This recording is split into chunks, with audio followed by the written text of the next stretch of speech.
clean sheet at the very least. Could have been a lot worse, I suppose.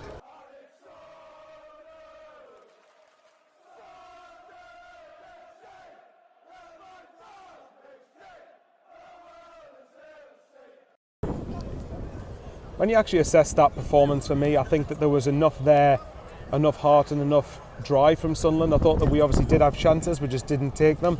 And it's not necessarily for me because we didn't have a forward, we just lacked that composure in the final third whenever we got into the final third.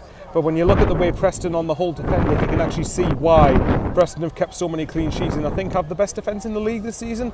So you can actually see that, I can see that in the flesh rather, and see how they're so solid defensively. But obviously Preston had a good chance in the second half where there was a scramble in the box.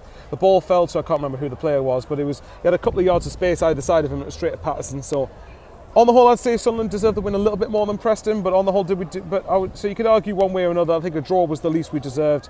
But decent point for Preston, I'm sure. I'd like to think they view it as a decent point. And again, Sunderland had our chances. Elise had a chance. Embleton, I think there was one or two moments. I think it was Elise had a ball fizzed across the box, or Embleton did. So it was just the lack of composure in the final third that just ultimately stopped us winning that game. And in general, you can see that the players put the effort in, and it was a relief towards the end that fans didn't boo the team, because you know what some fans are like, not just Sunderland but across the board. You know what some fans are like, that some of them are a bit fickle to say the least. But on the whole, I think the performance was appreciated because there was the effort there. We just didn't take our chances. Again, solid enough at the back. So it's just one of those really where I think you just dust it off and you just move on to the next game. That's it. For me, you just move on to Tuesday. I think obviously Blackpool will present its own challenges, but for me that's a game we need to be looking to win. Obviously I said try and win today. I actually thought in my head on Thane's channel I thought we'd get beat just because I felt some fans were underestimating Preston. So we've done better, I suppose. We kept a clean sheet, and kept a clean sheet, hence how we got a point today. But at the end of the day, we're not going to win every game. I think we do need to remember that. There's still 9 huge games to go between now and the World Cup. And as I've said constantly that you want to try and get the 30 points after the Birmingham game. And for me, that's still the target. I think we've got to keep ourselves on the ground, keep realistic.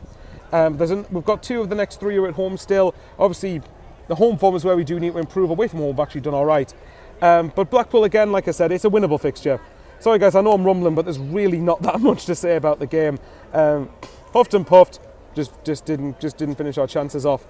Anyway, as I say constantly, on the analytics, there's a number of people that watch. Over 60% last time I watched, who aren't subscribed. So if you could hit that like button, comment and subscribe, of course, and then that would mean a lot. So, yeah, and see you all on Tuesday. Away the lads.